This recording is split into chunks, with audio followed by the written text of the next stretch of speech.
Eres la persona, digamos...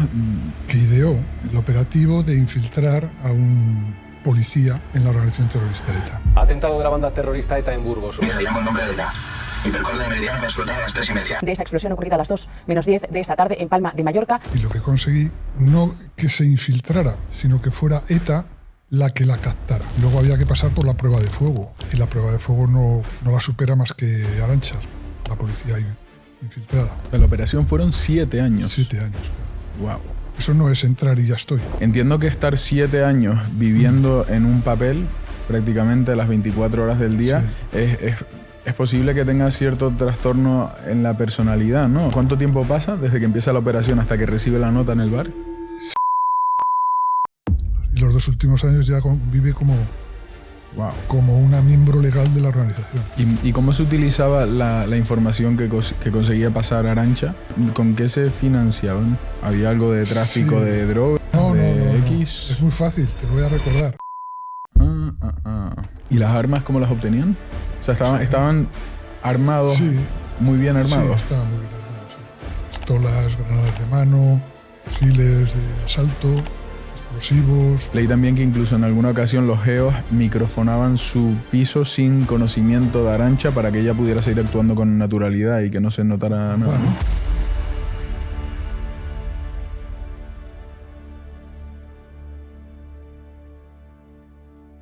Bueno, Ángel, bienvenido, estamos grabando ya. Muchas gracias. ¿Qué tal? ¿Cómo explicamos tu rol en este podcast? Eres la persona, digamos, la persona detrás de uno de los protagonistas detrás de la historia real de la película que se estrena mañana, ¿no? En función de... No, o sea, mañana... teniendo en cuenta... Sí. La fecha en la que vamos a lanzar en este podcast, ¿no? Entonces, la película, para los que nos estén escuchando, si lo escuchan el primer día, que espero que sea así, que estén esperando impacientemente a que saquemos un nuevo podcast, eres la persona, digamos, que ideó el operativo de infiltrar a un policía o una policía en la organización terrorista ETA. Vale, que ideó y supervisó. Supervisó, claro. Entiendo. Dirigió, vale. Y coordinó. Vale, y estamos hablando en todo momento de una historia real, por supuesto. O sea, la película gira, ¿es todo real o hay un porcentaje de ficción? La película es, como dice en los títulos, es ficción basado en una historia real. Vale, bien. Porque la historia real sería posiblemente muy aburrida para el espectador. Vale. Entonces, una película es una película. Se le pone un poquito de chispa extra. Exacto. Bien. Y yéndonos al inicio de esta historia, o sea, ¿en qué contexto estamos hablando? ¿En qué año empieza la infiltración? Estamos hablando del año 1992, el año de las Olimpiadas. Vale. ETA en aquel momento tenía distribuidos bastantes comandos en toda España y estaba cometiendo atentados mortales. Y después del atentado de Hipercor, pues yo empecé a pensar en la posibilidad de infiltrar a alguien en la organización, pero no un agente externo, sino un agente ya mejor preparado y del cual tienes más fiabilidad en lo que te va a decir y contar y lo que va a ver, y que fuera un policía. Y empecé a preparar, a partir del año 92, a una serie de policías que por su perfil y porque en su trabajo podían posibilitar que se infiltraran en la organización. Y a partir de ese momento, pues de los 5 que elegí, pues realmente quien llegó hasta el final fue Arantxa, la policía, que finalmente se infiltró en ETA. Que como siempre explico o trato de explicar, la infiltración viene a policía infiltrada, pero yo lo que quería y lo que conseguí, no que se infiltrara, sino que fuera ETA la que la captara. Vale. Es algo diferente. Claro. Al final es una infiltrada, pero el introducir a una persona que no tiene un pedigrí familiar o de amistad con miembros de ETA es prácticamente imposible. Entonces lo que hay que hacer es que sea ETA la que la capte y la introduzca en la organización. Y eso es lo que conseguimos. Vale, y hablando del contexto histórico de ETA, aquí estaba en pleno auge. En pleno auge, sí. O sea, era cuando más atentados estaban ocurriendo, cuando la situación era más grave, digamos.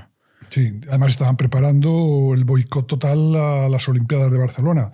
Fue el 19 de marzo, las Olimpiadas empezaban en julio, y el 19 de marzo detuvimos al Comando CAID, que operaba en la zona de Levante, Valencia, Tarragona y Barcelona, y pudimos de esa manera que las Olimpiadas no hubieran ningún atentado, porque descabezamos totalmente a la organización en ese momento.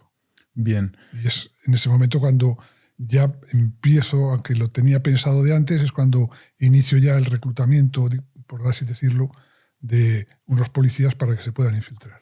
Antes de continuar con el podcast, quiero hablarles de uno de los partners que ya han escuchado varias veces en este canal, un servicio de VPN que se llama CyberGhost. Sirve para proteger nuestra privacidad en la red. Yo lo utilizo mucho, por ejemplo, cuando viajo. Todos los que me siguen en Instagram o redes sociales ven que viajo con frecuencia, y este servicio pues me gusta mucho para proteger mi información y navegar con seguridad, y sobre todo no estar expuesto a terceros. Me gusta utilizarlo sobre todo en aeropuertos, porque no me fío mucho de las redes wifi, y en hoteles, y sobre todo especialmente cuando estoy en el extranjero. Además, como muchos ya saben, otra ventaja de este servicio es que puedes acceder a servidores de otros países, como por ejemplo Estados Unidos, y disfrutar de los contenidos de plataformas de entretenimiento como Netflix o HBO, que tienen contenidos exclusivos para esos países. Este servicio es compatible tanto con Android como con iOS, y lo puedes tener habilitado en hasta 7 dispositivos para compartirlo con familia o amigos. Si tienes alguna duda acerca de este servicio, te recomiendo que le eches un ojo en Trustpilot, ya que ahí podrás ver que tiene una muy buena valoración y te servirá pues para construir esa fiabilidad de tu parte. Si te interesa este servicio, CyberGhost nos han ofrecido un 83% de descuento, por lo que se quedaría en 2,03 euros al mes, es decir, menos de lo que vale un café prácticamente. Con esta oferta podrás disfrutar de 4 meses gratis y solicitar el reembolso si no estás satisfecho en los primeros 45 días. Dejamos el link en la descripción y espero que disfruten del podcast. Claro, entiendo. O sea, según leí en este adelanto que nos pasaron, o sea, seleccionabas, no sé, recuerdo 4 o 5. Sí. No se presentaban voluntariamente, entiendo, sino que es una labor de ojear. No, era obtener los perfiles de los policías que trabajaban con nosotros, y a través de esos perfiles pues ir hablando individualmente con cada uno de ellos, ir formándoles, viendo las características de cada uno. Todos tenían pues eso, una situación familiar que no les hacía muy imposible el estar fuera de ese entorno.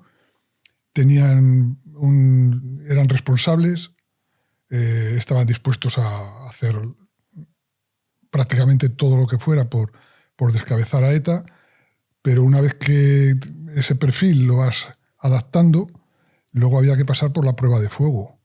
Y la prueba de fuego no la supera más que Arantxa, la policía infiltrada. Vale, la prueba de fuego entendida ¿cómo? La prueba de fuego es una vez que están preparados psicológicamente y que ya prácticamente están preparados para introducirse en el ambiente abertzale, en el ambiente es soltarles en diferentes puntos de la geografía vasca donde se mueve el mundo abertzale, donde van a ser, desde el primer momento que entran, van a ser rechazados, van a encontrarse con una soledad terrible. Nadie les va a hacer caso porque hay gente que no conocen.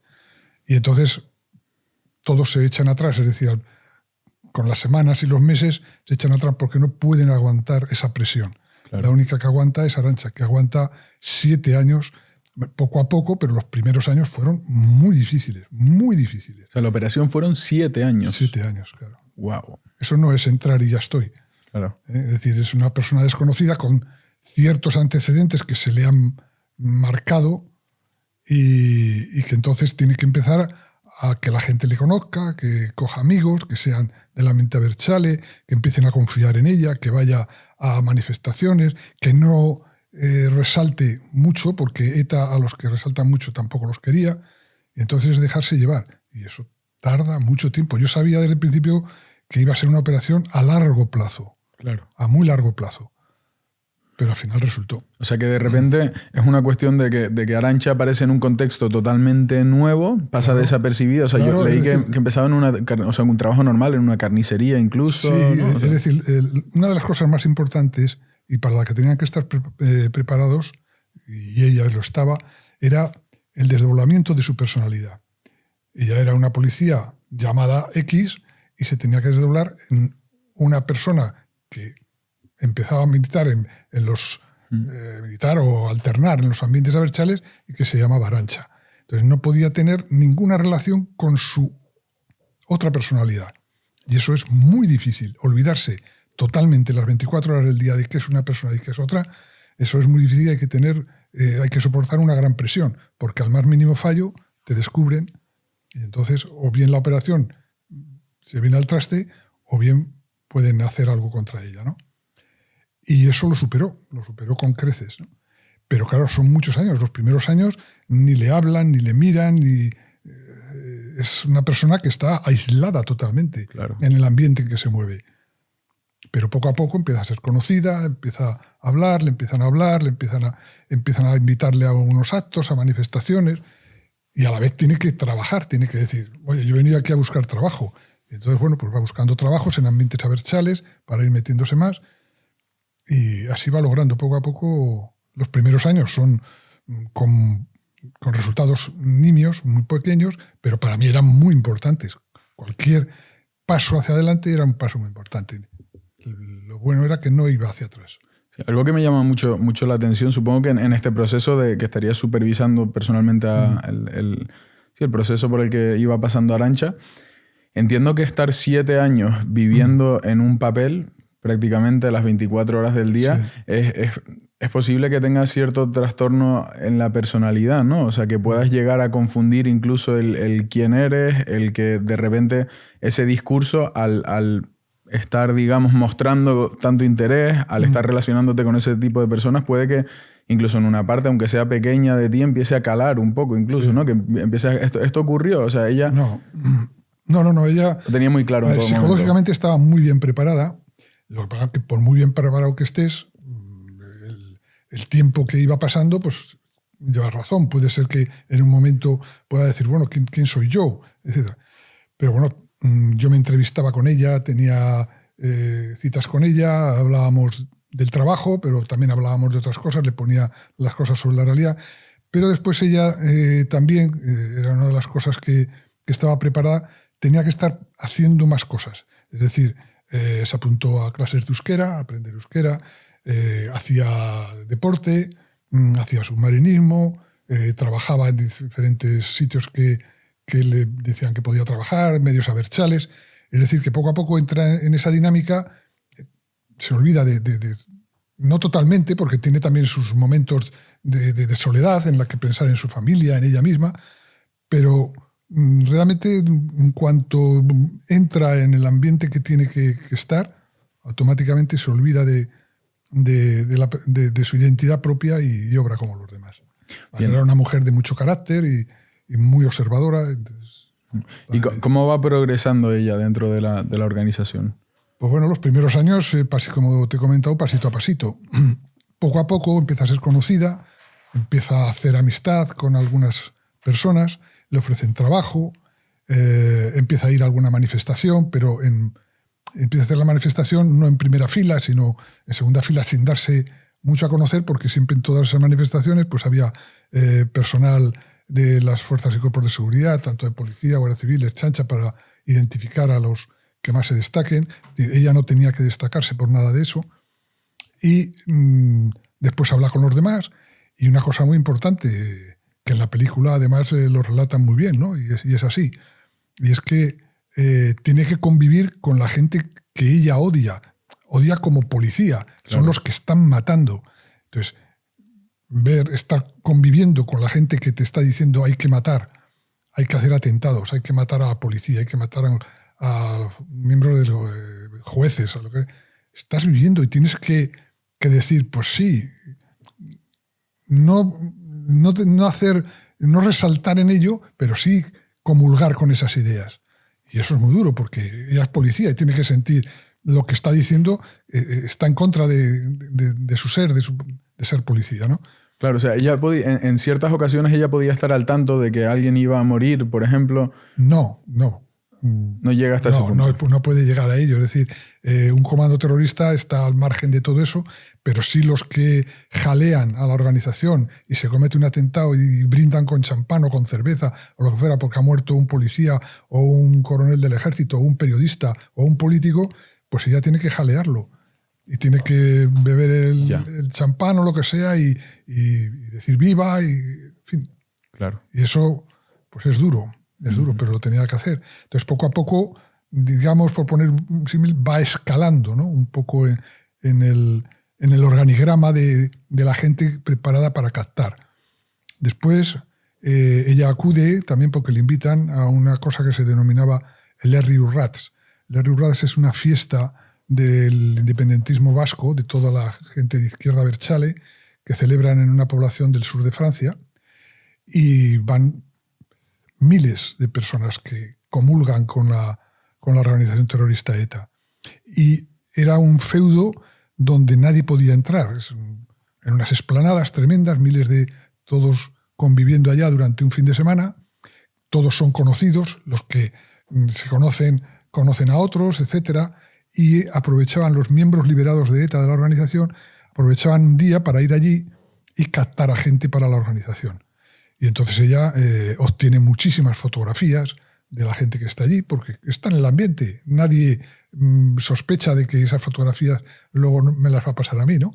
Pero también a ella le hacen fotos, es decir, todo el mundo se hace fotos porque es una fiesta. Entonces, poquito a poco, pues va tomando un poquito de confianza con la gente y poco a poco le van observando. Hasta que llega un momento en que esa observación pues llega a que es una persona que está con ellos, que pasa totalmente desapercibida, que no está fichada por la policía, y entonces le pasan un día una nota en el bar Herría del Casco Viejo de San Sebastián, y le pasan una notita con celo y le dicen, toma, léetela fuera, y se la da a un camarero de la Herría, que es la persona que tiene enlace con la organización, y le pasa una nota en la cual le ponen una cita porque confían en ella y que quieren que colabore con la organización. O sea, ahí es donde se engancha de alguna forma a la organización. Ahí es ya donde entra en la organización. Es decir, la organización le capta y ella se infiltra. Donde entiendo que ella también respira tranquila un poco, ¿no? ¿Cuánto tiempo pasa desde que empieza la operación hasta que recibe la nota en el bar? 6 años y medio, 7, sí. Y los 2 últimos años ya vive como una miembro legal de la organización. O sea, en ese momento es cuando ella, entiendo que dice, por fin, ¿no? Sí, debe ser frustrante un proceso. Claro, porque hay momentos muy frustrantes, ¿no? Porque ella hay momentos que también dice, no estoy sacando información, porque claro, hay muchas veces que sí y otras veces que no. Claro. Pero siempre saca algo, siempre te dice algo. Es muy observadora y se van a mover de esta manera, han dicho esto, han dicho aquello. Todo eso a ella, que le puede pasar un poco por encima, para mí era muy importante, ¿no? Y después ella no tenía que hacer conclusiones. Policía infiltrado no puede hacer conclusiones. Dice lo que ve, lo que observa, las conclusiones ya las sacará otra persona, ¿no? Porque si sacas conclusiones, inmediatamente estás distorsionando lo que has vivido, ¿no? Y entonces me la contaba tal como cual y ya está. Y nada, pues le ponen una cita y pues bueno, no tiramos cohetes, pero casi, ¿no? Claro, claro. Entiendo que la comunicación, o sea, de ese operativo, del progreso de ese operativo hacia la policía, sería con muy poquitas personas. Pues prácticamente ninguna. Prácticamente solo contigo. Era solo conmigo, sí. Claro, porque existe un riesgo también bastante grande de que pase lo contrario, ¿no? Sí, porque ella ha estudiado en una escuela, la Escuela Nacional de Ávila, la Escuela de la Policía, sí. Y entonces son muchos alumnos y se conocen, etcétera, ¿no? Luego podemos contar alguna anécdota. Y claro, el decir, estar en un lugar que también no es muy grande, como era San Sebastián, pues tiene su problemática porque allí también hay policías de su promoción que la pueden reconocer o no. Claro. Pero bueno, ella se mimetiza con el ambiente, cambia automáticamente de fisonomía, es difícil, no imposible, pero sí es difícil reconocerla. Y entonces, bueno, pues hace el trabajo muy bien. Y entonces eso no lo conocía nadie porque podía haber la más mínima fuga de información, que siempre la hay, por mucho que sean fuerzas y cuerpos de seguridad, uno habla con uno, otro habla con otro, y enseguida, ahí va, pues fulanita está haciendo esto. Pero ya cuando obtiene el beneplácito de la organización para trabajar para ella, entonces lo que yo hago es formar un grupo de trabajo, que son 12 personas, inspectores de policía en aquel momento, que confío en ellas porque han trabajado conmigo siempre, son personas de total confianza. Muchos la conocían, algunos, la conocían porque habían trabajado en el grupo. Y bueno, lo que les comento es pues que hay una persona infiltrada y que hay que trabajar primero para protegerla. Eso es lo más importante. Claro. La protección de ella. No le puede pasar absolutamente nada. Que ha contactado ya con un miembro liberado de la organización, que van a formar un comando y, bueno, pues ya a partir de ese momento lo saben esas 12 personas y después, al cabo de tiempo, pues lo que hago es disponer a través del director a los GEO, un grupo del GEO, para que en un momento determinado de peligro o lo que fuera, que intervengan. Cuando hablamos de un miembro liberado, ¿a qué nos referimos exactamente? Un miembro liberado es aquel que ha cometido un atentado y se libera, se llama liberado porque se liberan, o sea, se marchan al otro lado de la frontera, a Francia, porque ya son personas que la policía conoce y que les ha puesto en busca y captura. O sea, un miembro legal, como fue Arantxa, y como muchos otros, son miembros legales porque no están fichados por la policía y actúan legalmente, hacen su trabajo, les ayudan, les llevan en coche, pasan informaciones, les llevan al lugar del atentado, luego se van, los recogen, etc. Y un miembro liberado, ellos les llamaban carniceros, son los que matan. Un miembro liberado de ETA es el que ha matado y va a matar. Vale. O sea, y ellos permanecen al otro lado de la frontera hasta que tienen que actuar en España. Hasta que pasan a España y forman un comando para hacer atentados. Bien. ¿Cómo era, o sea, de lo que descubrieron con esta operación, cómo era el funcionamiento de ETA a nivel interno? Porque suena algo rudimentario el tema de te paso una nota a través de un camarero. O sea, era una organización muy cerrada, precisamente para evitar topos, para evitar infiltraciones. Pero después porque un porcentaje altísimo de la organización está formado por familiares. Es decir, si te vas fijando en los miembros de ETA, verás que tienen muchísimos de ellos los mismos apellidos o el segundo apellido. Son padres, madre, tío, tía, hermano, hermana, primo, prima, familiares, muchos familiares. Pocas familias, podríamos decir. No, son bastantes familias, pero cerrado. Es decir, yo me llamo Urruti y mi hijo es Urruti y entonces entra en ETA. Y luego amigos, amistades con pedigrí. Eso es lo que era la organización. Entonces era muy difícil, por eso era muy difícil entrar en ETA. Claro. Entonces, salvo que te captaran ellos, como es en este caso, no entrabas en la organización. Había gente que quería entrar en ETA y decía, yo quiero entrar en ETA. Y le decían que no, porque toda esa gente normalmente ya está fichada por la policía y además porque tiene unas ideas que no practicaba ETA. ETA, su ideario era, al principio pudo ser político, que no lo dudo que fuera político en los primeros años, pero después se transformó en otra cosa. Se transformó en que querían independizarse por la vía del mal, por la vía de matar. Y acabaron así, eran carniceros. O sea, ese siempre fue el fin último de ETA, independencia. La independencia, pero una independencia para ellos, para conseguir ellos colocarse en los lugares de gobierno después de matar. Es decir, ellos lo que colocaban siempre en la mesa eran muertos. Muertos por libertades. Y dando un contexto histórico, ¿de dónde viene ese deseo de independencia? Bueno, habría que retrasarse muchos años después de la Guerra Civil, los movimientos independentistas, Sabino Arana con todos sus pronunciamientos, etc.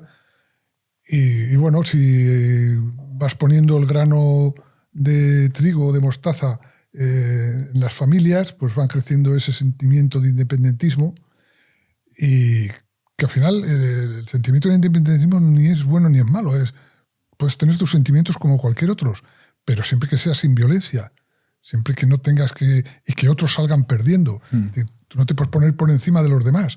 Si quieres una independencia, pues bueno, pues lograrla de una manera, de otra, pero sin medios coercitivos ni amenazantes, ni por supuesto con violencia. Y a ellos, pues bueno, el tema... además hubo algunas fracturas en ETA precisamente porque algunos no querían matar y otros sí. Ahí vino también ETA político-militar, a ETA militar, etcétera, ¿no? La historia es muy larga, pero al final ETA acaba siendo una organización única y exclusivamente criminal. ¿Y cómo se utilizaba la información que conseguía pasar Arantxa? O sea, y también me interesa saber cuál era el fin último. O sea, la infiltración de Arantxa era algo para que durara lo máximo posible en el tiempo e ir sacando información, o era para llegar a una persona en específico y atraparla en un momento dado. O sea, ¿cuál era el fin último de esa infiltración? La información que empieza a pasar, como te he dicho antes, era al principio muy escasa, escasísimas. Al principio de los años ninguna, ¿no? Pero bueno, va conociendo a uno, pues te dice su nombre, este es muy radical, este ha ido a tal acto, etcétera, toma fotografías y nos permite identificar a gente que comulga con la ideología de ETA, que en un momento puede dar el salto, entre comillas, y pasar a ser miembro de un comando legal o miembro de un comando de liberados, ¿no? Y el fin último, yo no me lo planteé. Es decir, era que entrara en ETA. Una vez que entra en ETA, ya se iría viendo, ¿no? Decía un periodista en uno de sus reportajes, alguien me dijo del entorno de ETA que podía haber llegado muy lejos, ella. Podía haber llegado lejísimos. Pero había que, como te he dicho antes, había que protegerla. Entonces, lo que lograra, tenía que lograrlo siempre con protección. Siempre tenía que estar segura. Y la protección, una vez que ella pasara a liberarse a Francia, primero podían obligarla, no lo hubiera hecho, pero podían ponerle en el entredicho de tienes que hacer un atentado con este comando, lo que fuera, y segundo, queda incomunicada. Entonces, claro, el fin último era ver cómo estaba en la organización y siempre que pudiera hacer cosas que dentro de lo ilegal de la organización no fueran asesinatos, ni homicidios, ni colocar explosivos, etcétera, ¿no? O sea, esas son las líneas rojas que tenía son ella. Líneas rojas que no se pueden cruzar. Y propias jamás. Suyas también, entiendo, ¿no? Suyas, por supuesto, claro. Pero sobre todo las que yo implanto. No puede hacer absolutamente nada que vaya en contra de la vida de las personas. Claro. Y después porque se encontraría en un momento determinado totalmente aislada. Es decir, si pasa a Francia, ¿cómo la controlo? No porque esté en Francia en sí, sino por estar con quien pueda estar, que iba a estar aislada, iban a ir a pisos francos que se llaman, que no se tiene conocimiento, ocurre cualquier cosa, y cómo lo sé, cómo me entero. Es decir, al cabo del tiempo podría establecer contacto con ella, pero durante ese largo espacio de tiempo, ¿cómo podía yo contactar? No se podía consentir eso. Claro, y supongo que era una operación con cuidado también en todo lo externo a Arantxa. O sea, leí en este resumen de la historia que nos enviaron, leí también que incluso en alguna ocasión los geos microfonaban su piso sin conocimiento de Arantxa para que ella pudiera seguir actuando con naturalidad y que no se notara nada. Bueno, ¿no? El tema de los micrófonos es muy peleagudo. Nosotros pusimos micrófonos en el exterior de la vivienda para saber en todo momento las entradas y salidas de la vivienda. Y como era un piso, claro, no lo conoces, era un piso con una de sus ventanas, las ventanas de un dormitorio, que era el dormitorio de Kepa Echeverría, daban a la escalera. Entonces, los micrófonos que estaban situados al lado de la ventana permitían escuchar vagamente ruidos o conversaciones del interior. Pero en el interior no se colocaron por motivos de seguridad, porque en un momento determinado los sistemas de entonces, estamos hablando de hace 25 años, no son los sistemas de ahora. Este sistema no es el mismo de hace 25 años. Totalmente. ¿no? Entonces, yo tenía el mejor micrófono, era Arantxa. Ella me contaba absolutamente todo. Claro. Entonces tampoco tenía que arriesgarme a poner micrófonos dentro que en un momento determinado, pues qué sé yo, cualquier bobada, dije, ahí va, si esto hay micrófonos. No hubiera durado ni 2 segundos. Entonces, con los micrófonos fuera, sí que no iban a observarlos y además teníamos lo que queríamos, las entradas y salidas. ¿Y en algún momento empiezan a sospechar de ella? No, ninguno. Ninguno. O sea, ¿esta operación en qué punto se disuelve?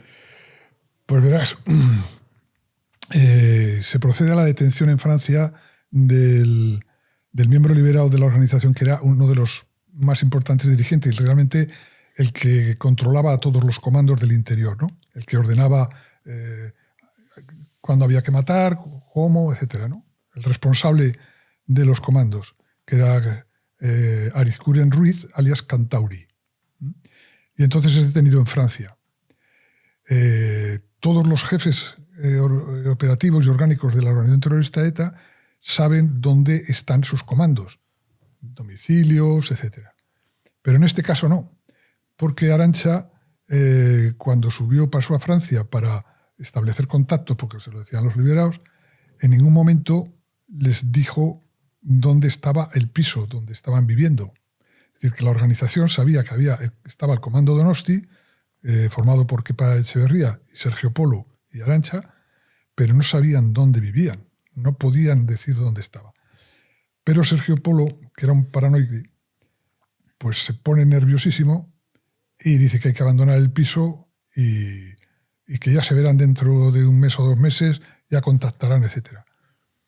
Entonces, abandonar la vivienda y que se marcharan los dos liberados, cada uno por su lado, y esperar 1 o 2 meses a ver si contactan y perder toda la información que tiene y además dejar marchar a 2 personas que tienen atentados, que eran 2 asesinos, entonces tomó la determinación que hay que detenerlos y liberar a Arantxa. Además, la vigilancia a la que fueron sometidos con Arantxa permitió desmantelar también todo el grupo de legales que apoyaban a ese comando, que eran otras 6 personas, otros 6 miembros de un comando legal que apoyaban al comando Donosti, con lo cual se desarrolló una operación policial extraordinaria.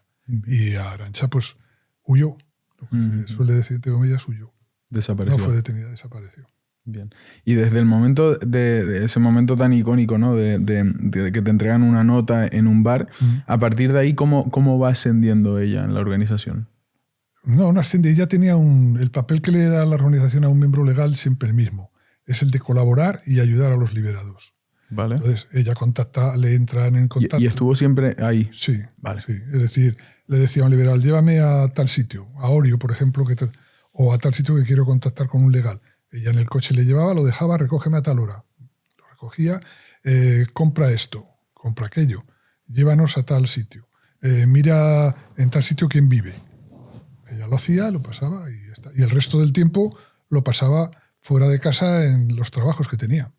¿Y ETA retribuye de alguna forma a este tipo de figuras ETA, que les colaboran? Claro, ¿cómo funciona? No, pero no, ETA no paga. El responsable del comando trae dinero y si no recibe a través de un mediador, que normalmente es un francés, una persona francesa que comulga con ellos, que contacta cada 15 días o cada 2 semanas o cada mes, contacta con el comando en un sitio que ya han planteado y les entregan, aparte de mandarles en notas qué es lo que tienen que hacer o lo que sea, les mandan un dinero bastante suficiente para vivir muy bien. No van a vivir mal los de ETA. Y con ese dinero pues hacen los gastos.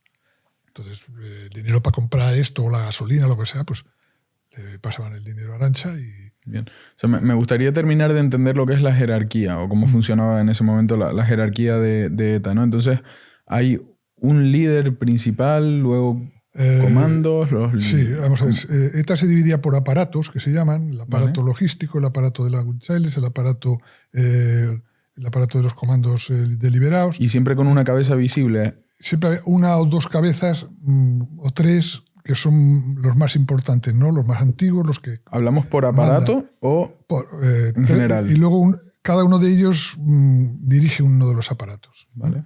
Luego se reúnen y van mandando. Pero vamos, no es una estructura militar jerarquizada como muchas veces se ha hecho pensar, ¿no? Es decir, que ETA no es un ejército ni nada.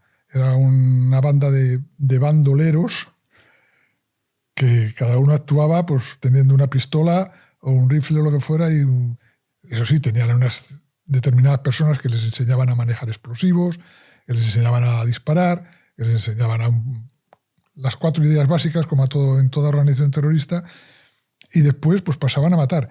Es que matar es muy fácil. Matar es lo más fácil del mundo. Claro. Con una pistola, pues te pones detrás de la persona que vas a matar, le pegas un tiro en la cabeza y te marchas. Y nadie ve absolutamente nada. Porque en ese momento la ciudadanía del País Vasco no hablaba, callaba absolutamente. Por miedo a ETA. Por miedo. Entonces, había un miedo interno que nadie decía nada. Es decir, han matado a gente, por ejemplo, a Gregorio Ordóñez, lo matan en un bar y nadie sabe decir quién ha sido, ni cómo ha sido, ni las características físicas. Pero hay a otros que han matado en un bar y el asesino era el camarero de 2 bares más allá. Y lo conocían. Y nadie dijo, es fulano que es el camarero del otro bar. Miedo. Entonces, era muy fácil matar y muy difícil investigar. Bien, y por ejemplo, en este podcast se nos ha pedido que, bueno, tu cara estará pixelada. ¿Qué consecuencias tiene luego? Y me imagino que para Arantxa también, por ejemplo, ¿no? El continuar la vida después de... Bueno, a ella, una vez que termina este trabajo, pues desaparece del organigrama policial y trabaja en otros sitios, fuera de España, y en otro entorno, etcétera, en el que no puede ser localizada. Una vida nueva. Y una vida nueva y ya está, y feliz. Claro, pero hoy en día estaría en peligro, entiendo. O sea, si se conociera su paradero... A día de hoy, no poder. Yo creo que no, pero porque ya... Es decir, que cada uno tiene que padecer su tormento, ¿no? Y ETA yo creo que padeció el tormento cuando se descubrió que había tenido una infiltrada. Algo que ellos no podían... Bueno, tuvieron que pasarlo mal, sobre todo los que la captaron, ¿no? Porque dice, joder, hemos metido al gato en la cueva de los ratones.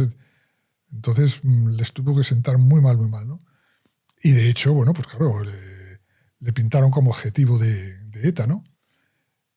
Hoy día pienso que no. Entonces, digamos, o sea, volviendo al inicio de toda la escuela de Ávila, si no me equivoco, ¿no? Ahí tú llegas con esa idea de infiltrar a una persona, entonces empiezas a buscar diferentes perfiles que tengan las características, o sea, el pedigrí, por decirlo así. Que tengan un talento especial. Vale, y se caen por, o sea, de 5, 4, 5, se caen por el camino porque por la presión, por la dificultad. Porque no pueden soportar eso. Están preparados, pero luego no pueden soportar encontrarse solos, en un ambiente totalmente reacio. Pero todos lo intentan. Todos lo intentan, sí. Y se quedan por el camino todos, menos Arantxa. El camino muy pronto, es muy duro, sí. ¿Y qué rasgos especiales vistes en la personalidad de Arantxa para seleccionarla?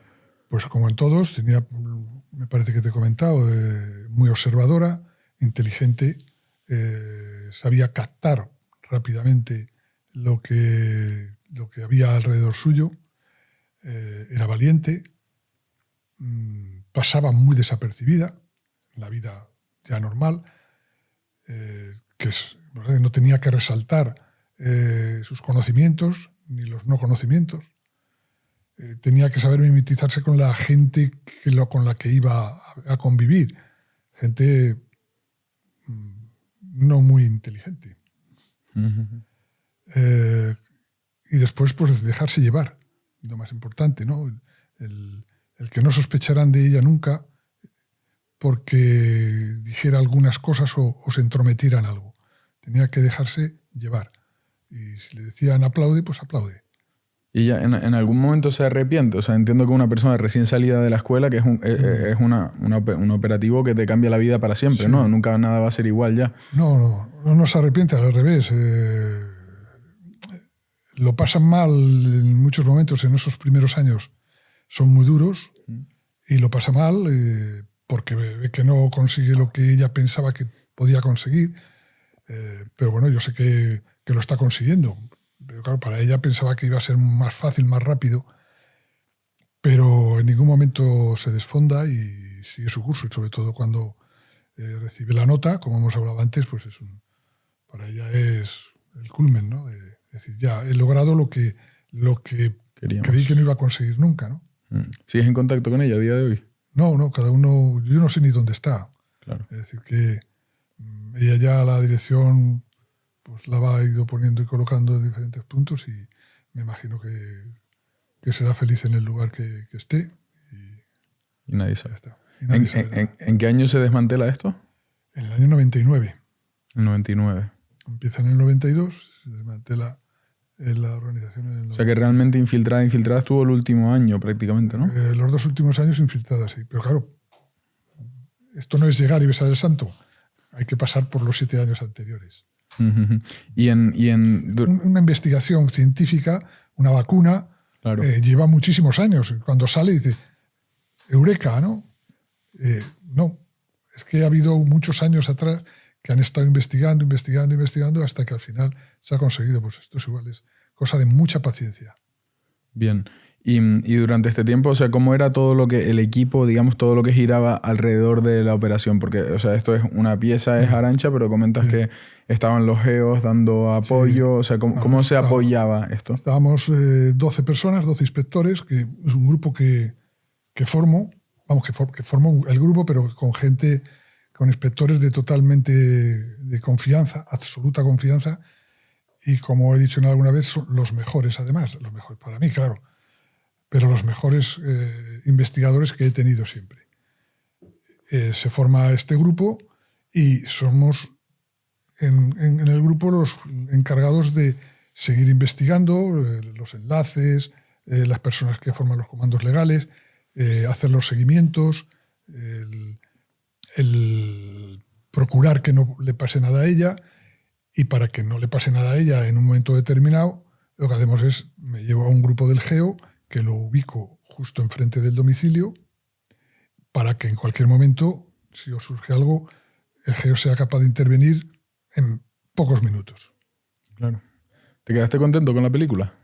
Me quedé no solamente contento, sino sorprendido y vamos, es un largometraje sensacional. Qué bueno. Y debe impactar. esto verlo. puede ser que lo cortes, pero es No de lo cortamos nada, mejorcito que en los últimos años he visto.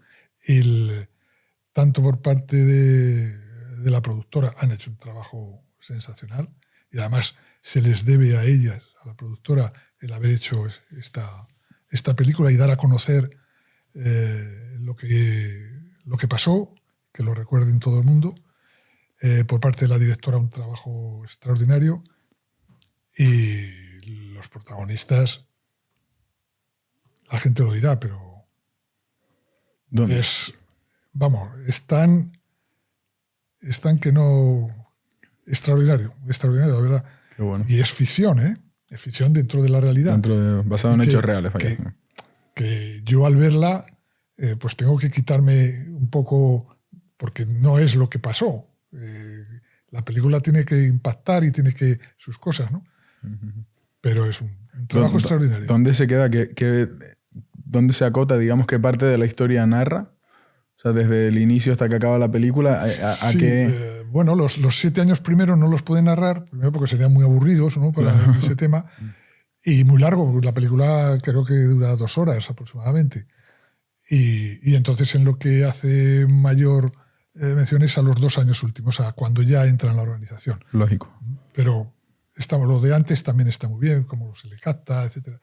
Muy bien, es que está fenomenal. Muy bien, yo no me lo hubiera esperado. Yo cuando salí dije, yo no me esperaba esto, me esperaba otra cosa y es extraordinario. Sí. Antes hablábamos del dinero que fluía dentro de la organización. En ETA, ¿con qué se financiaban? O sea, ¿había algo de tráfico de drogas, de X? No. Es muy fácil, te lo voy a recordar, los secuestros. De eso se nutría financieramente toda la organización. Los secuestros, sí. Wow. Al principio de ETA... Que hablamos de otra época, entiendo también, ¿no? O sea, hoy en principio, día sería imposible hacer algo así prácticamente, con los medios que tiene la policía. El delincuente siempre va por delante de la policía. Siempre. Algunas veces se ha invertido, pero pocas. Por ejemplo, en el caso de la infiltrada se ha invertido, ¿no? Nos hemos puesto por delante. pero en los primeros tiempos ETA se financiaba a través de atracos. Había atracos entonces en aquellos años en España, en los años 75 hasta el 85-90, eran atracos diarios. Yo he vivido en Barcelona, atracos en una misma calle, 3 atracos. Aquí estuvo Daniel Rojo hace poco, que era atracador de bancos en esa época, y comentaba que, claro, que eso a día de hoy sería impensable. Él atracaba un banco al día, prácticamente. Sí.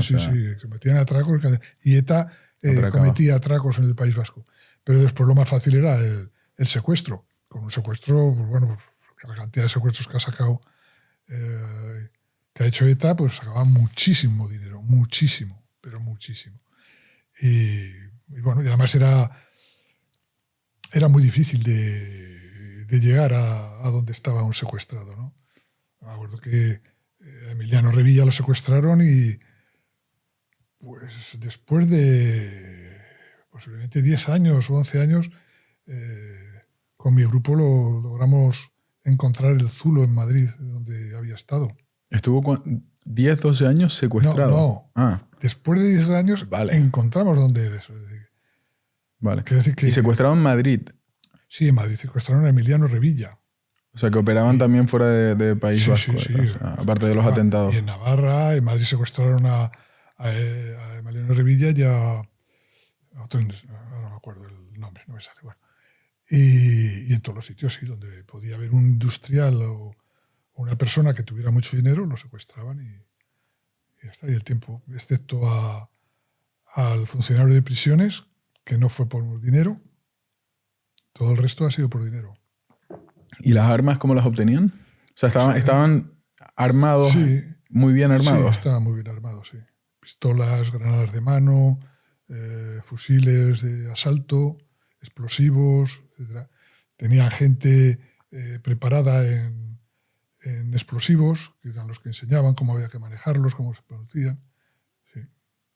En eso estaba bien preparada. Tenía buen armamento, sí. ¿Cuáles fueron los golpes más fuertes de ETA? Este del Hipercore era los más sonados. Coche bomba en un cuartel de la Guardia Civil. El coche bomba del cuartel de Zaragoza, el coche bomba del cuartel de Vic, el coche bomba de aquí de la República Dominicana, el atentado contra Hipercore. Es que con solo que muriera una persona ya era un atentado de envergadura, ¿no? Sobre todo cuando era un niño, pero también los asesinatos con pistola, ¿no? Un tiro en la nuca, Miguel Ángel Blanco, Gregorio Ordóñez. ¿Llegaron a matar de forma indistinta por hacer daño simplemente a civiles? Sí. Es decir que... Por hacer ruido. Por hacer ruido. Un periodista, un profesor de universidad, aquí en Madrid, en Valencia, un funcionario de prisiones, daba igual. ¿Y hoy en día cuál es el estado de ETA? Bueno, ETA como tal ya no existe, ¿no? Dejó de... Claro, pero no quedan ahí... O sea, ¿algo que preocupe a la policía a día de hoy? Sí, claro. Es decir, una organización terrorista, aunque lo deje y sus miembros se vayan dispersando y algunos se hayan ido al extranjero con el dinero que obtuvieran de la organización, otros han pasado a la política, en el País Vasco, se introducen en los ambientes políticos, pero siempre habrá gente que no se va a arrepentir, porque no se va a arrepentir. Y bueno, esperemos que en un Estado de Derecho como es el que tenemos no llegue a resurgir otra vez una organización terrorista. Pero bueno. Y entrando un poco en lo que es tu carrera, o sea, tu carrera como policía, o sea, en la policía, mejor dicho, ¿siempre ha estado centrada en combatir a ETA o esto fue algo puntual? No, yo es que he llevado, desde que llegué a Barcelona, pues entré en información, en la brigada de información, y siempre he llevado temas de terrorismo de ETA, de independentismo catalán y de extrema derecha. Bueno. O sea, pero principalmente ETA, entiendo. Claro, es la organización más fuerte, pero también organizaciones independentistas catalanas, como el Ejército Popular Catalán, que tiene 2 asesinatos terribles, colocando a 2 industriales una bomba en el pecho, o Terra Llure, que algunos de cuyos miembros pasaron a engrosar las filas de ETA, pues también cometían muchos atentados, o de extrema derecha que también cometían atentados y también cometieron asesinatos. Entonces, bueno, mi vida está ligada casi siempre con estos 12 de los que formé el grupo, pues durante estos 40 años dedicada al terrorismo. Últimamente más al terrorismo islamista en los últimos años. Claro. Yo hace poco veía, creo que fue Jordi Évole que hizo una entrevista en Netflix. ¿Con quién era? El carnicero, ¿lo llaman? ¿Puede ser? Josu Urruticoechea. Bien, bien. Entonces, o sea, esto es algo que se encuentra... Era un dirigente de ETA. Uno de ellos, entiendo, ¿no?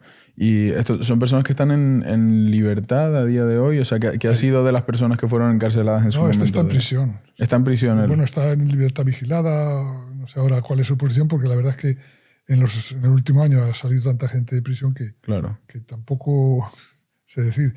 Sé que de los dos del comando que hablamos con Arantxa, uno sigue en prisión, que es Sergio Polo, y el otro, después de cumplir condena, lleva unos años en libertad, que es Kepa Etxeberria. Claro, pero algo que me llamó la atención de esa entrevista era como que no veías ninguna palabra de arrepentimiento, sino era como todo justificado. O sea, es bien, esto parte es un movimiento que parte de una creencia muy arraigada, ¿no? Muy fuerte. Sí. O sea, una creencia que entiendo que aunque no se haga terrorismo, sigue estando en esa parte del país. Pero en una pequeña parte. Yo creo que el que tiene dos dedos de cabeza... Lo rechaza. Lo rechaza. Pero es algo que sí se ve, ¿no? O sea, digamos de la sociedad vasca ha cambiado muchísimo. O sea, ya no es lo que era ese miedo, ese temor. Bueno. Pero eran personas que, o sea, lejos de buscar una posición de poder y de control, ¿no? Como comentábamos antes, de decir, oye, independencia para nosotros manejar el cotarro aquí de alguna forma, que ya no era una cuestión de buscar poder, ¿no? Era una cuestión de defender sus creencias, de las dos cosas, porque al final el que coge el terror, que es el terrorismo, lo coge para coger, es una dictadura y al final para mandar ellos y hacer lo que quieran a través del terror, ¿no? Lo que pasa ahora en muchos países de África, el Congo, en toda la zona de Etiopía y todo eso. Es el terror por el terror de mandar, ¿no? Sí, el terrorismo muchas veces se vincula a las religiones, era como su propia religión prácticamente, ¿no? Ese sentimiento de independencia tan fuerte, entiendo. O sea, que todo partía de ahí. Sí, depende de los padres, pues les educaban en eso y es eso. Muchas veces nos llevamos las manos a la cabeza cuando hablan de los niños soldados, ¿no? En África. Con 12 años ya llevan un rifle y matan. O en México los clanes de los mexicanos, ¿no? Que con 12, 14 años ya llevan un revólver y matan. Pero claro, si a los 7 años les están enseñando esas cosas, el crío nace con esas cosas ya. Su conciencia no existe. Ya no saben delimitar lo que es el bien y el mal. Y esto se veía neta. Y esto se veía neta. Claro. ¿Niños también? No, pero que son educados en casa con unas ideas ya de dependencia, de que hay que matar a la Guardia Civil, a la policía, etcétera. Así abierta, o sea... Sí, abiertamente. Bueno, lo hemos visto hace poco. Observé en Cataluña, en un pueblo, poniendo a Guardia Civil o lo que sea, y los críos tirándoles cócteles... no cócteles molotov, pero bueno, tirando botellas, simulando que eran cócteles molotov y todo eso. Es decir, que todavía hay gente que ¿Eso salió hace poco? Sí, hace... No había visto. No recuerdo, hace un mes o mes y medio en unas fiestas. Y en el País Vasco igual, ¿eh? Hay algunos pueblos donde siguen colgando figuras de guardias civiles o policías y les tiran piedras o lo que sea. Y contra la Guardia Civil, sobre todo, ¿no? ¿Por qué esa fijación? Pues no sé. Me llama la atención. O sea, al final, personas que hacen su trabajo... Sí, pues como todas las fuerzas de seguridad. Es que no hay ideología detrás de lo que hace la Guardia Civil, me refiero. No hay ideología. También actuaron contra la Archancha, que ETA no se quedó diciendo que la Archancha, no, ha habido atentados. Yo coincidí con el jefe de información de la Archancha, con Moncho Doral, y la Archancha le puso una bomba en el coche y murió. Wow. Y otros miembros de la Archancha. Es decir, que la Archancha trabaja contra el terrorismo igual que trabajan los demás cuerpos y fuerzas de seguridad.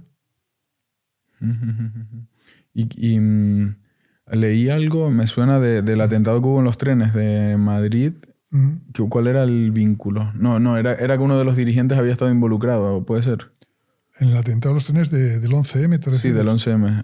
No, de ETA no. O sea, se mencionaba en el extracto que me pasaron para leer, pero ahí no tenía nada, no era nada que ver ETA con... no ha tenido nunca nada que ver con aquello. Nada, en absoluto. Vale, no sé que lo ponía, o sea, que se mencionaba, pero no me acuerdo si era algo que tenía que ver con Arantxa o... No.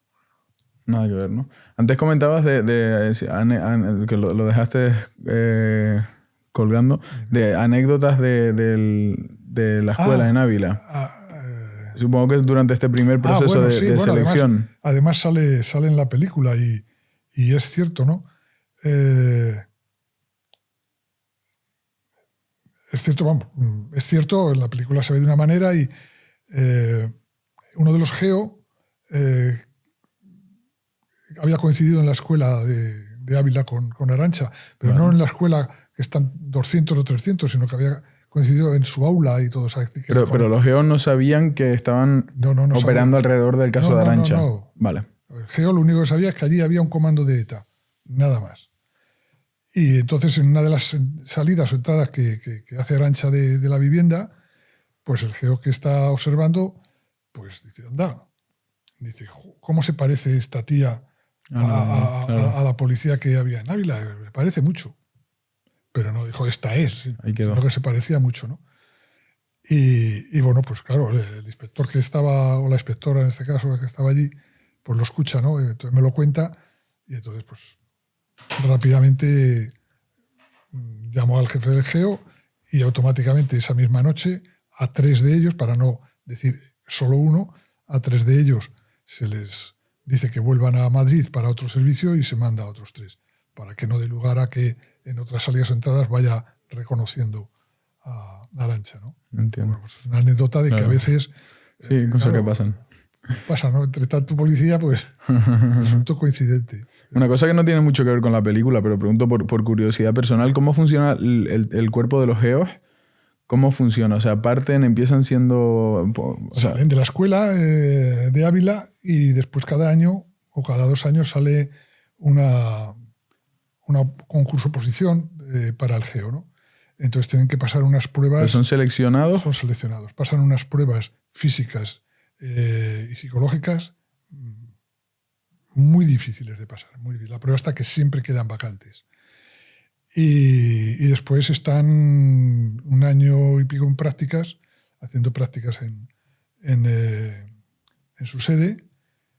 Y bueno, el geo, que no son los geo, es el GEO, el Grupo Especial de Operaciones, ¿vale? Pues está considerado como entre los 5 mejores cuerpos policiales de intervención del mundo. ¿Estas pruebas son públicas? Son internas, son de la policía. No se pueden... Además se puede presentar policía. Pero no, me refiero, no se pueden... O sea, las pruebas que tienen que pasar para convertirse en geos, ¿se conocen? O sea, ¿se pueden hablar aquí? O... No, son pruebas que el geo, cuando a los que solicitan entrar, pues ya les marcan una serie de pruebas. ¿Pero siempre las mismas? Me imagino que cambiarán mucho cada vez para que tengan. Pero bueno, tienen una preparación altamente cualificada, extraordinaria. Yo he trabajado muchísimo con el geo, los he visto intervenir y he estado con ellos en las intervenciones, con ellos, detrás de ellos. He estado con ellos en su sede, comiendo, he tenido una amistad tremenda y son extraordinarios, como personas y como profesionales, extraordinarios. Pero ¿y algo que se pueda contar? Es que no sé si es algo confidencial o se puede contar cómo es esa preparación que hacen los... Bueno, yo tampoco te puedo contar. Yo los veo, vale. pero son extraordinarios. Es decir, con un geo te puedes ir a cualquier sitio. Son superhombres, pero no son superhombres de 1,90 de estatura y 1,5 metros de espalda y eso. Son normales con unos conocimientos técnicos, con una preparación física y psicológica importantísima, sobre todo psicológica. Y bueno, pues... ¿Y cuándo se recurre a los geos, sobre todo?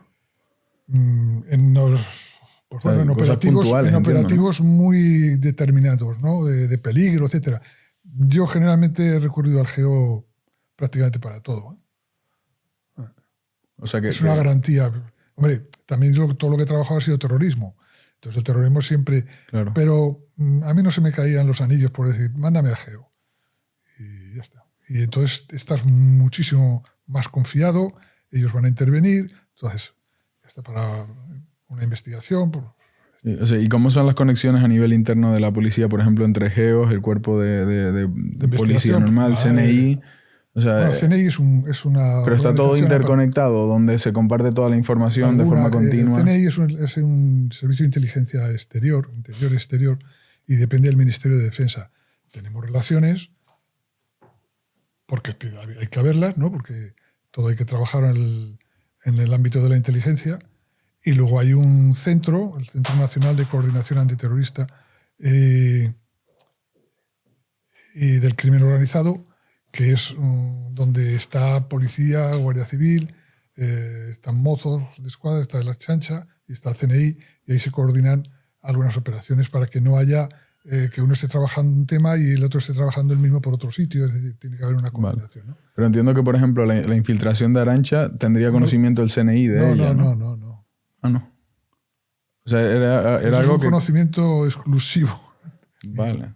O sea, que no es tanta la información no tiene por qué. El tema de las fuentes internas y externas son de cada uno. No hay... O sea, tú estabas ¿en qué posición estabas para tener, digamos, esa potestad, ¿no? De decir... Bueno, yo estaba en una posición... A ver, es difícil de explicar, ¿no? Porque por un lado podía estar supeditado a superiores y por el otro lado no. Para que yo ya era comisario, dependía mucho de la Secretaría de Estado de Seguridad, tenía una relación con el secretario de Estado y el ministro a quien les podía contar algo, entonces contaba con su beneplácito. Ellos no sabían la operación, cómo era, pero no pasa nada. Podía contactar con ellos en un momento determinado y bueno, cuando yo expuse ya la operación en sí, la de los 2 últimos años, yo expuse como premisa que yo era el responsable con los 12 con los que iba a formar ese grupo de trabajo. Vale. Y ya está. Pero tú respondías directamente a quién o a qué entidad. Yo respondía ante mí mismo, que ya era bastante. Vale. Vale. O sea que tampoco existe tanto flujo de información a lo mejor entre organizaciones. O sea, cada uno tiene sus iniciativas. Bueno, yo he sido una persona que he tenido suerte. Quiero decir que lo que he querido trabajar lo he trabajado y luego cuando ha resultado he dado los resultados. ¿Por objetivos? Por objetivo, yo me dedicaba a trabajar, pues voy a desarticular o a tratar de detener al Comando Barcelona y lo trabajo. Voy a tratar de detener al Comando Andalucía y lo trabajo. Y cuando ya lo tengo perfilado, lo tengo todo y ya tengo a la unidad de comando, digo, tengo a este comando. Claro. Ya, sí. Pero decisiones propias, de forma... O sea, cuesta imaginar desde fuera, sí, cuesta imaginar desde fuera, sí. Sí, porque hoy día no creo que se pueda hacer eso. Claro. O sea, hoy día ya hay más... Yo creo que no. Claro, ya está fuera, entiendo. Claro. Sí. Vale. O sea, es que yo tiendo a verlo todo siempre como una empresa, entonces Sí. lo veo como, pues, siempre hay que ir reportando hasta que llegas arriba del todo a la... Bueno, tú vas a tener una empresa, digamos ahora, por ejemplo, de informática y que hay uno que destaca por determinadas cosas, ¿no? Y entonces, si hay 8 por encima de él y tiene que ir dándole a cada uno, al final, cuando llega al jefe, este que está abajo va a seguir ahí porque los otros van... Entonces, si este es muy bueno, ya tratará de llegar al de arriba y decirle, tengo esto, que esto es, no lo saca nadie. Y entonces el jefe dirá, este tío es extraordinario. No le va a ascender por eso, pero lo va a tener, es decir, le va a dejar tomar decisiones. Claro. Y yo tenía esa ventaja que, o sea, que la independencia podía tomar decisiones por mí mismo. Se gana a base de méritos, el tener cierta independencia. Cierta confianza, claro. Si una persona presenta unos objetivos y no los saca, pues dices, hasta luego, ¿no? La ventaja que yo tuve con los que trabajaba es que todos los objetivos se hicieron. Entiendo. Bien, pues yo creo que ha sido una conversación súper interesante. Entretenida. Esperemos que nos den feedback de la película. Van a tener que esperar un día más desde que salga este podcast. Que vayan porque les va a encantar. Bien. Les va a encantar. Yo no creo que haya nadie que salga diciendo no me ha gustado. Puede pasar en otras películas. En esta no va a pasar. ¿Es todo producción, entiendo, española, actores españoles, todo? Sí, bueno. Aquí, ¿no? Yo ahí ya me desentiendo. Bien. Yo simplemente he sido la persona que he trasladado un poco de cómo fue aquello, ¿no? La información. No estoy dentro de ese mundillo. Me ha encantado conocerlo y me llevó... No, pero debe ser bonito después de tu carrera verlo representado ahí en la gran pantalla. Sí. Debe ser... Joder. Sí. También es cierto que me he negado durante 25 años. Sí, era algo que ya se había tratado de hacer anteriormente. No esto, pero sí que muchos periodistas sacar reportajes, escribir libros, etc. Ya, ¿no? me imagino. Sí, son cosas que llaman la atención al final. Llega un momento en que han pasado 25 años, es hora ya de abrir la caja y que algo, no todo, porque todo no puede salir, pero ya algo se conozca y que se le haga un homenaje a esta policía que hizo tanto y que fue una héroe para la policía, ¿no? Bueno, pues llegó el momento. Ángel, un placer, de verdad. Muchísimas gracias. Encantado. Muy bien. Antes de terminar con el podcast, quiero recordarles que les dejo abajo en la descripción más información sobre CyberGhost para aquellos que crean que puede ser un servicio de utilidad. Recuerden que tenemos un descuento con el que se quedaría en tan solo 2,03 euros al mes, los primeros 4 meses gratis, y pudiendo solicitar un reembolso si no están satisfechos durante los primeros 45 días. Muchas gracias a todos por estar ahí, por ver el podcast y espero que lo hayan disfrutado, por supuesto.